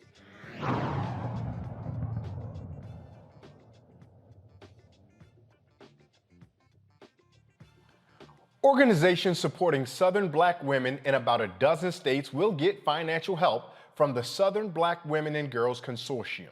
The group is giving $2 million to 71 Black-led organizations. Latasha Brown, co-founder of Southern Black Girls and Women's Consortium, joins us now. Latasha, thank you so much for joining us here on Roland Martin Unfiltered. Thank you for having me. So we're so excited to hear about this, right? These 71 different organizations. And the thing that I like most about this is because these are the organizations that are on the ground doing the work. And so explain to our audience a little bit of how this money is being allocated, what it's allocated for, and who some of the recipients will be. You know, what we had is I had a vision a couple of years ago that we needed to make sure that we were putting more money on the ground for Black-led groups, for groups that actually service Black girls and women. And part of what we did is over the last 3 years, we've been building a network of the consortium, which are Black women and Black girls consortium, to build the power of Black women and Black girls by funding, supporting their work, and also amplifying their work. And so what we did is this cycle, we were able to provide over $2 million in funding, $2.2 million in funding to 71 groups that are based throughout the South. We work in 12 states in the South, throughout the South, for Black girls. Some of the organizations that we're working with, like Destination Liberation, is an organization that is providing travel opportunities, travel and educational opportunities for young Black girls to actually have experiences, girls particularly from rural areas in the Deep South. We're looking at organizations that are doing work around leadership development, organizations that are doing work around self-image, organizations that are doing work around music and the arts and the cultural arts. So the whole notion is that we would actually support what we believe are Black girls. That Black girls, we think that Black girls are the future. Just as Black women are leading on the front lines, we recognize that Black girls have been severely underfunded, underinvested. And so our organization is seeking to build that network of organizations throughout the region to be able to give funding to connect, to share, to learn, and to amplify the voices of Black girls. Now, there's a particular focus on Southern Black girls and women and Southern Black women-led organizations. How is that particularly unique and necessary given the moment we're living in today? You know, part of what brought this about, there was a study that was done by the Southern Rural Black Women's Initiative, and it was called Unequal Lives. And what it talked about was that Black women in the South, Black women and girls in the South, received less than 1% of philanthropic dollars. Of the $4 billion that were coming in the South, less than 1% of those dollars were going to Black women and Black girls in the South. When you look at the South, the majority of African Americans actually live in the South. When you look at the kind of investment in the South, particularly in organizations that are doing social justice work, organizations that are working with Black women and Black girls, they're severely underfunded. And so what we wanted to do is we wanted to create a solution that was really around being led. Everything about this, from the inception of it to the execution of it, has been designed, implemented by Black women and girls. And what we wanted to do is create a self-determination model that we actually believe that we are the solutions to our problems, that we would put our heads together, we would bring our skills, our talents to bear, and we would create this consortium, this network that would support and lift up the leadership and the work of Black women and girls, those organizations that are centering the needs and the interests of and the voices of Black girls and women in the South, in a region that has been severely underfunded and underinvested. And so that was a part of the work that we've been doing. Even before allocating the money, what has been the response of some of the organizations that you guys have umbrellaed over and provided that larger sense of resource, support, and needed enthusiasm and resource, as I mentioned earlier? What's been the response to those organizations when they've now been like almost a federation with you guys? You know, we have been honored. We have learned so much. We see this as a village. We see this as what we wanted to do is we wanted to shift this paradigm of this grantee-grantor relationship that philanthropy has. And we think in many ways is very exploitive, that philanthropy usually approaches these issues as the philanthropy knows what's best, and they've got to find, and then the organizations or groups have to show that they're worthy enough to get the investment. We actually want to reverse that. What we wanted to do is to make sure that we were providing resources, but that we were co-thinking about it, that we set our priorities, not in a vacuum, not in an office in New York or Atlanta somewhere, but in community. So what we did is for almost 18 months, we went all around the region. We had convenings of listening sessions with Black girls and women, and we talked to Black girls. We had two questions. The first question was, what is a Black girl's dream? What is your dream? And the second thing is, what is needed to make that dream, to support that dream from manifesting, right? And so as a result, we created our programs. We have 4 funds. Our fund that we've launched that this comes out of is called the Black Girl Dream Fund. The whole purpose of this fund is to support the dreams and support an environment, those organizations that are working to have an environment so that Black girls, Southern Black girls' dreams can come true. Right. And so part of what we have been doing is building this relationship and this ecosystem that we're knowledge sharing. All of the grant decisions are actually made by what is called wisdom councils, that there are people within the community, Black women and girls in the community from the South, that we believe that they best know what it is that they need, that all of the grant making decision is the recommendations are by that panel. And so that all along the process, we're showing that this is a self-determination model, that we are literally the solutions to our own challenges.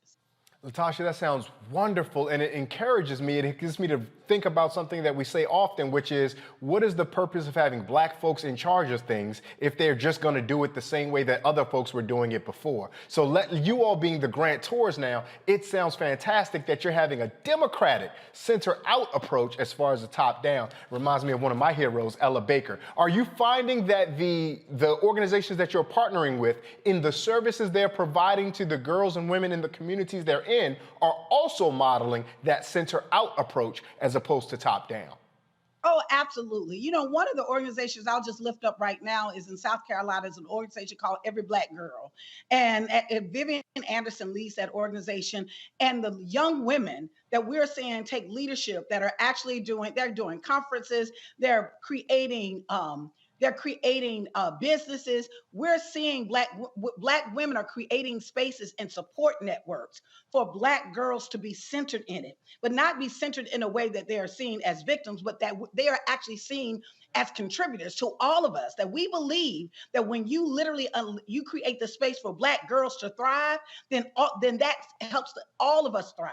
And so part of what we're seeing is we're seeing all this work being led and at the center of this work by young women. You know, we have 22 ambassadors, youth ambassadors, most of them are in high school, that not only they've been informing this work, but they've been shaping this work. They're planning a tour this summer, that they're going to go around and meet with other Black girls all across the South and talk about what their dreams are. That part of what we're doing is we're standing in the middle of a dream that actually centers Black girls' voices in our leadership, and that through that process, it is being co-led by Black women and Black girls. It's a multi-generational strategy. And what we believe is that we're going to make a difference, because we believe that part of the biggest resource in the South are that Black women and Black girls. I'm going to go to my panel in just a second. I would love for them to offer their questions to you, Latasha. But before I do, tell our audience about the Black Girl Dream Fund that you alluded to, that's actually ultimately a $100 million effort that we want to see through to its fruition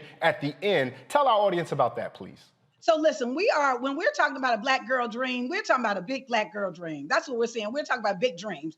We have this is a 10-year initiative, $100 million. The Southern Black Girls and Women's Consortium is a $100 million 10-year initiative. Everything about it has been actually organized, funded, and supported by Black women and Black girls. That we've raised $11 million so far. We actually have 4 funds that are set up. And just like we said, we our first funding cycle, which we're very excited about. We've actually just invested over $2.2 million to organizations that service and work and center Black girls' leadership currently right now. And so our goal is for every year for the next 10 years, the next decade, over the course of a decade, we will actually build the resources and invest $100 million in organizations and efforts that support and center the voices and the leadership of Black girls and Black women.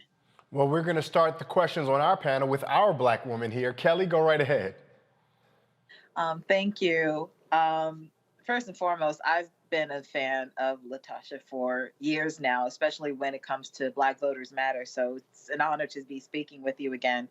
My question for you regarding this initiative is, while I know that these organizations are vast in their missions and their causes in their respective states and communities, is there, outside of money, of course, is there a common dream or a common denominator that these Black girls, these Southern Black girls, want to see to fruition? And how has your organization, how has this fund helped propel those dreams?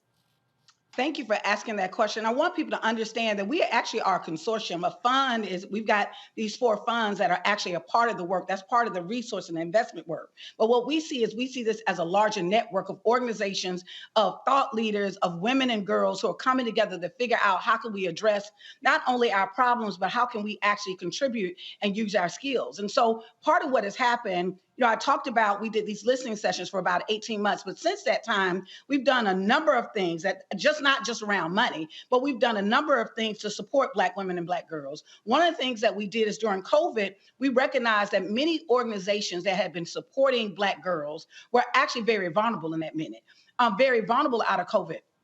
And that many of them, what we also saw, and we were hearing from our partners on the ground, that there was an increase in domestic violence. There was an increase in what people were going through at home. Home is not a safe place for many folks. And that girls were actually saying that they needed outlets, they needed space. Some of them were also talking about how they were depressed because of COVID. And so we created a special opportunity, which was to provide some support for those organizations that were on the front lines, that to be able in COVID, that some of this extra demand for them to actually support Black girls, that we would actually support them, not just connect them with resources, but also provide them with funding directly. In addition to that, we've also been developing leadership pipelines. We wanted to demonstrate that it's not just about centering, just objectifying girls, that we needed to create spaces that we can pour into Black girls. And so one of the things we had is we had a Black Girls Table Talk, where we literally brought experts in the subjects that Black girls decided that they wanted to learn more, whether it was around self-esteem, whether it was around how you develop a plan, how you even put together a business, all of those different elements. We had people like Anjanou Ellis, the actress Anjanou Ellis, to come up and talk about her journey, to be able to bring these young women with other Southern women who have actually broken barriers. In addition to that, one of the things that we did is we actually had a dream corps where there were 58 Black girls who said that they had a dream, and that in their dream, that they had a particular kind of goal as part of their long-term dream. They had a short-term goal of what they wanted to do. Some of them talked about what they felt, and where there was a common denominator is Black girls wanted to feel like they were seen, that they were seen in a way that they were respected and they were valued. Over and over and over again, that's what we heard, that they wanted to be respected, they wanted to be valued, they wanted their ideas to be supported. And so as a result of this Dream Corps initiative that we did, we had almost 70 girls that we actually put an investment seed in their dreams. We also put them with a coach. They had a team. We had a dream coach, and they had a support network so that they actually could develop a plan of what they wanted to do to actually meet this particular goal as part of their larger dreams. In addition to that, ongoing, what was really interesting is when we first started, we hired an evaluation team of Black women.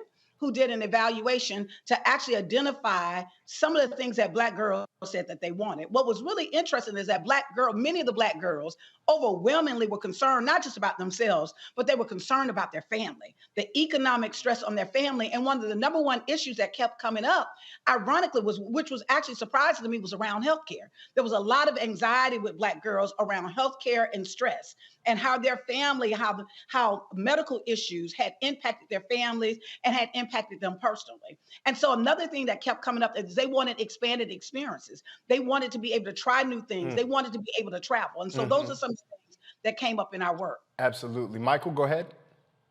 All right, Latasha, thanks for sharing this with us. And between Black Voters Matter and this, I don't know where you find all the time to do all this work, but this is excellent. I know one of your new grantee partners is Brown Girls Read from Spartanburg, South Carolina, and they deal with literacy and making African American girls lifelong readers, things like this, and connect this to leadership skills. Can you talk about the importance of literacy, comprehension? And one of the reasons why that organization was created was because it was driven by the 2019 Nation Report Card from the National Assessment of Educational Progress. Can you talk about that? Absolutely. You know, I'm so glad. We are so proud of the work and so proud to be partnering with them, because at the end of the day, part of what they're doing is shifting the culture, that we're saying that it is cool to be smart. It is that we are literally, not only are our Black girls fly, right? Not only Black girls got flavor and spice, but we are brilliant, that we have that literally we would take the space to be able to understand that many of them know that the foundation of education, that there has economic benefits in that. And so many of the organizations that we're supporting have actually made that a key initiative for them, that Black girls are actually seeing themselves. And that was one of the key pieces that came out of our research around Black girls saw themselves as lifelong learners. And so as it's really key and critical, because what we recognize is that many of the girls also said that they feel like that education is failing them, that they are not getting the full experience of learning about their history, learning about who they are, and learning some of the things that they're interested in learning about that can actually help them as they pick their careers going forward. And Xavier. Latasha, congratulations for all your great work with young Black girls. With you having your organization get $11 million and a goal of $100 million, what attention have you paid to connecting to larger foundations and others that manage significant amount of assets for foundations collecting significant amount of sums to be able to make sure that there are diverse handling of those funds, also growing those funds? So it's just beyond the not just the donations that you're taking in, but also creating a pathway of wealth and revenue for the organization to continue to succeed and continue to thrive and able to support those businesses and those dreams of those young ladies as you continue to carry out your mission. Thank you so much for that question. It's an excellent question. Matter of fact, one of the funds that we've created is a philanthropic partnership fund that we will provide matching dollars with another foundation that will actually support Black girls. Part of what we want to do, and we created this organization as a model, that we're saying if we can come up with $100 million, organizations, large foundations, that have millions of dollars of resources, corporations that have millions of dollars of resources. If you don't know how to fund Black girls, we'll show you. We have a model that we're willing to share our information, share our data, and partner with you. And because of that, one of the funds that we set up is specifically to actually facilitate that partnership. That part of what we wanted to do when we were creating the Southern Black Girls Consortium, we knew that $100 million, based on the structural issues that we have in this region, that's barely a drop in the bucket of what we need in our communities and investment, but that it would be catalytic, that our fund would actually be an activator. It would be catalytic, that we would provide a model to show and to demonstrate that this works, that we would also show and connect, that we would have a consortium and a network of hundreds of organizations that we can lift up and share their work. So if there are those that want to invest, there would be no reason that if you want to find good work, here we are. We can find some for you. We can connect you with organizations on the ground. And then the third thing is we want to also actually shift this culture of not funding Black girls and women. And so part of doing that is setting up this matching fund so that if a foundation, we would say, if you want to set up, we want you to set up, we are encouraging them. We're meeting with other foundations. We're having conversations. We're meeting with donors. We're having donor tours. Matter of fact, this summer, we're actually going to do a donor tour with the girls as part of actually talking to them about in their portfolio, making sure that there's a commitment to support Black girls as well. That is fantastic. Latasha, we thank you so much. We know you're super busy. Michael told you everything you have going on. So we're going to let you go. We appreciate you taking this time speaking with us here on Roland Martin Unfiltered. But you know you family. So thank you for stopping by again. Go ahead and get yourself a to-go plate, put some aluminum foil on it, and go ahead and let yourself out when you leave. Thank you. Thank you for having me. Sure enough. We're going to take another break. You're watching Roland Martin Unfiltered here on the Black Star Network. We'll be right back. On the next Get Wealthy, make the shift from earner to owner and achieve the level of success that you desire and that you deserve. You have to know your worth. You can't settle for what someone is going to give you. You've got to take ownership and be prepared to make some smart money moves. Oh my goodness, it's such a good feeling to achieve the goal that I set. If charity can do it, you can too. So watch Get Wealthy on the Black Star Network.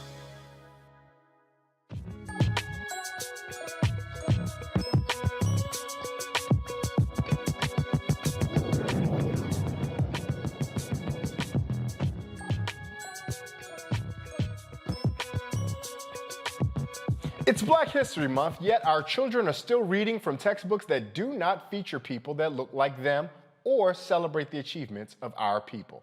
Well, B is for Black Brilliance wants to empower young minds and educators with books and materials that amplify the genius of the Black community.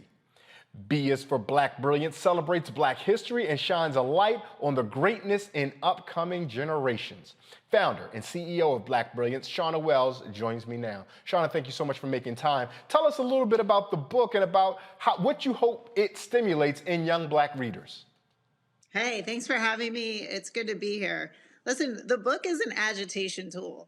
It's an opportunity to have a conversation about Black brilliance, right? But it's just a book. And we cannot be confined to the pages of this book or, frankly, to Black History Month, right? We need to celebrate our brilliance 365 days a year, 12 months of the year, right? And so we hope that B is for Black Brilliance is an opportunity to start a conversation between students, between kids, between caregivers, and between their teachers to start talking about and reclaim the narrative of Blackness in this country. The reality is, this country wasn't built for us.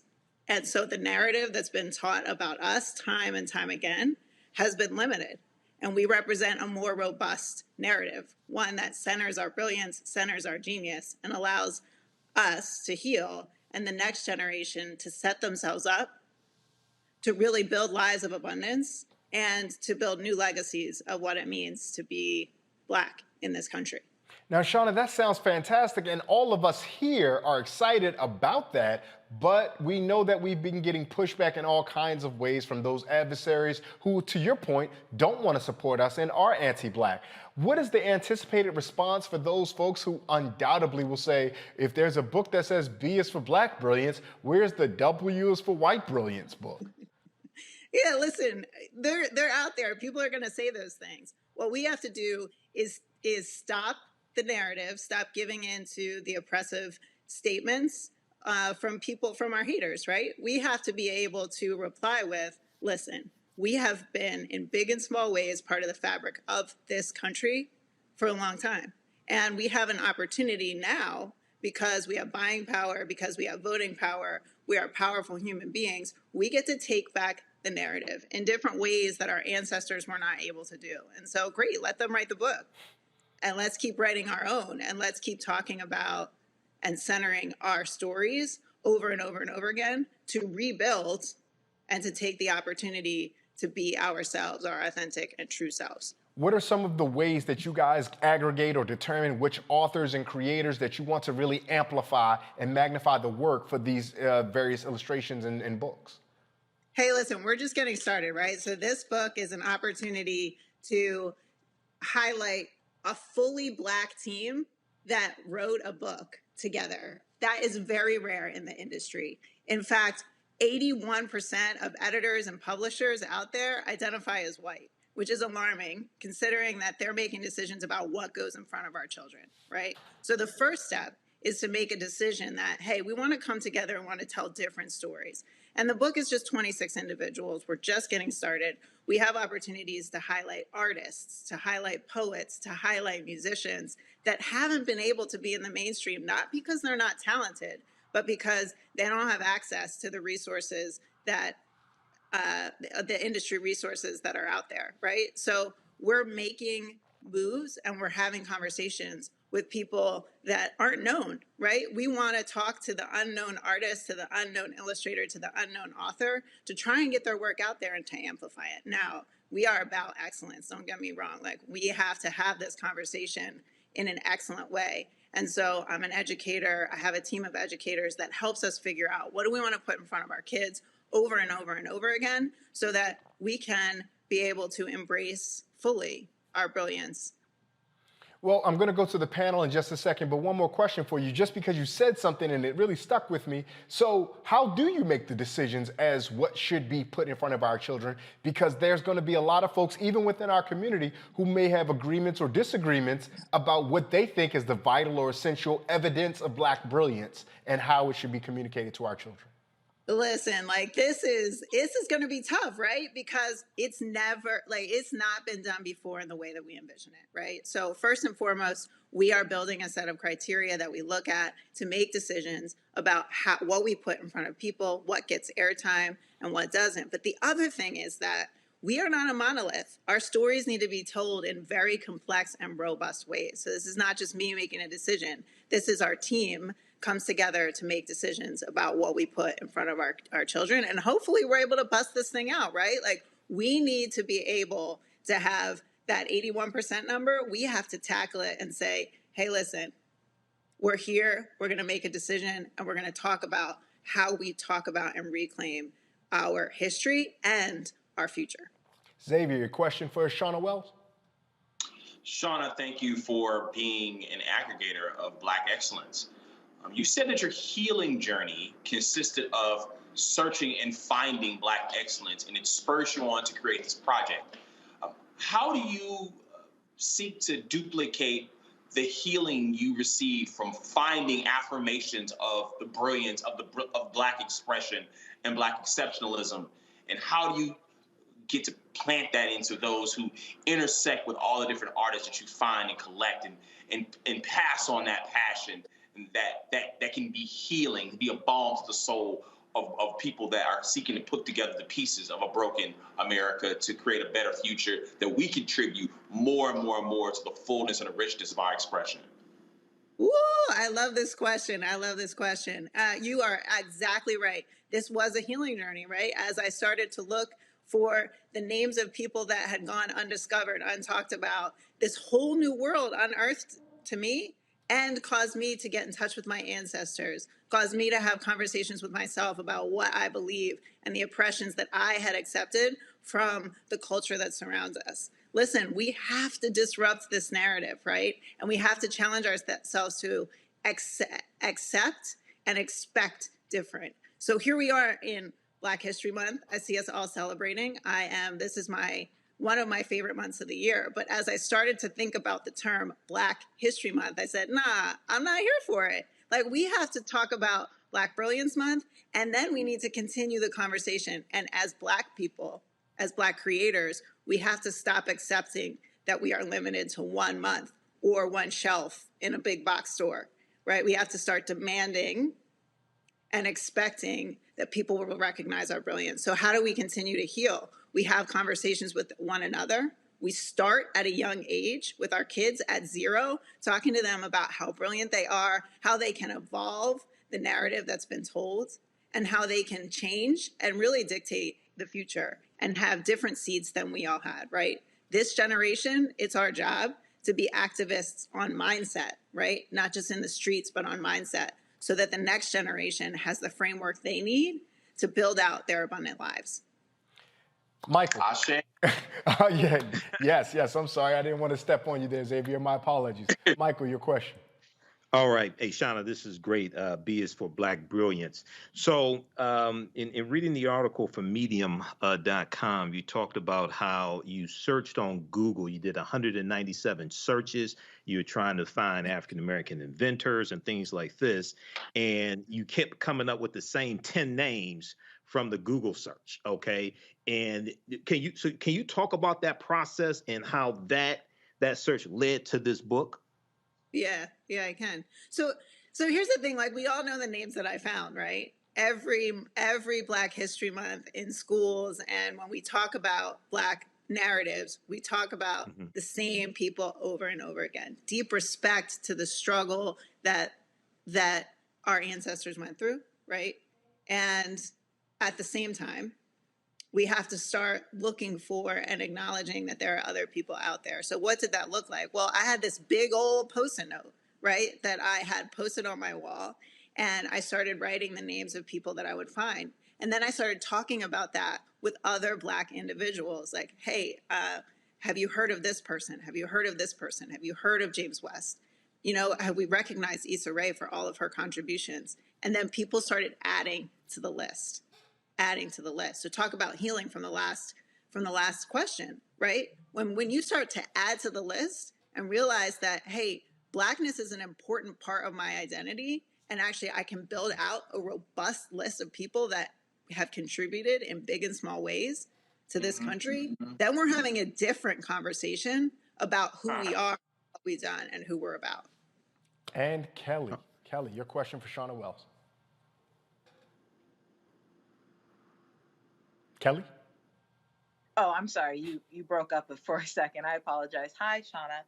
Hey, Kelly. I'm looking on your website right now, and it says regarding your values that one of them is about inclusion and accountability. And I kind of wanted you to expound upon that a little bit, because as wonderful and robust as many people have tried to make Black History Month and Blackness in general, I still see a sense of monolithic visions when it comes to things like that, such as, you know, narrowing the scope of religion regarding Christianity, narrowing how we see LGBT plus Black people in our communities, how I still see others othering them, if that makes any sense. Can you talk about how you are bringing everybody and everything regarding Blackness into the fold, so that it doesn't feel like,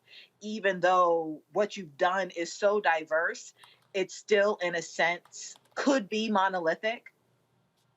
Yes.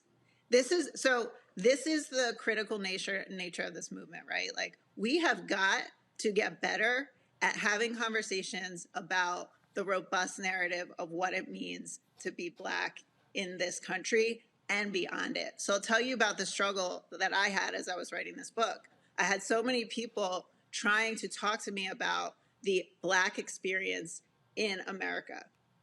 And that's one experience of being Black. There is a whole world of people experiencing being Black in different ways and having to deal with that struggle, right? And having to deal with not being able to talk about their own brilliance. So we have a job to do at B is for Black Brilliance to expand the conversation. It can't just be me. It can't just be the members of our team. It has got to be everybody, right? Our hope, my hope, is that in every household across America, Black is synonymous with brilliance, and that we're able to include everybody in that conversation. What that means is we've got to have some tough conversations with one another about understanding, about acceptance, and we have to hold each other accountable to coming together, to building a new community. Us fighting each other just doesn't work. It's not going to work.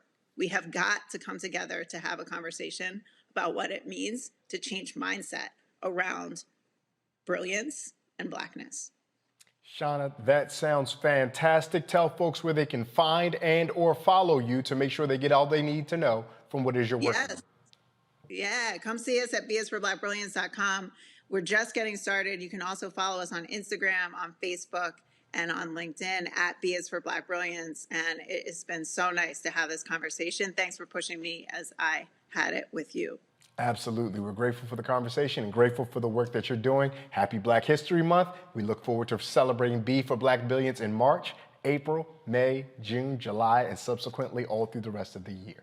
Yes, sir. You mean Black Brilliance Month. Black Brilliance Month. I love it. Thank you so much. Now, before we go, we have more educational news. It's something that I want to remind all of our viewers. I know you have heard it, but I need you to hear it one more time. Here's a reminder for you HBCU juniors or seniors and parents of juniors or seniors. Time is running out for you to apply for that scholarship from Roland and McDonald's. If you attend an HBCU and Thurgood Marshall College Fund member institution, you can submit your application for the chance to receive a $15,000 scholarship. The deadline is February 28th. Go to tmcf.org, tmcf.org for details on how to apply. Now, in addition to the free money, scholarship recipients will also have the opportunity to engage with McDonald's executives working within their respective fields of study. And lastly, we have some sad news to pass along. Longtime journalist and pioneering veteran journalist Askia Muhammad has died. WPFW Radio announced Muhammad's passing on Twitter, saying, "With deep sadness, the family of Askia Muhammad announces his passing of natural causes today at the age of 76. A private service will be held with a memorial planned for a future date. There are no words to express the profound sadness we feel at the passing of our dear brother." For more than 40 years, Muhammad was a fixture on WPFW, The Final Call, and his column appeared regularly in Black-owned newspapers like The Washington Informer. Our dear brother, Askia Muhammad, has become an ancestor at age 76. On a personal note, I first met Askia at the opportunity during Roland's show when we were over on TV1 at News One Now. He was kind, gentle, caring, and encouraging of a young know-it-all journalist who quite honestly knew nothing. I thank Askia for his mentorship, his kindness, his friendship, his encouragement, and ultimately his love for our people. In the words of Fred Hampton, if you love our people and live for our people, you must be willing to die for our people. And in death, we will forever hold dear our brother, Askia Muhammad. With that, I thank our panel. I thank the production staff for all they've done, helped me get through this show. And I thank all of you, the Roland Martin Unfiltered community, all the conversations on YouTube, Facebook, and Twitter. And remember the words of the Yoruba proverb, that if we stand tall, it is because we stand on the backs of those who came before us. Good night.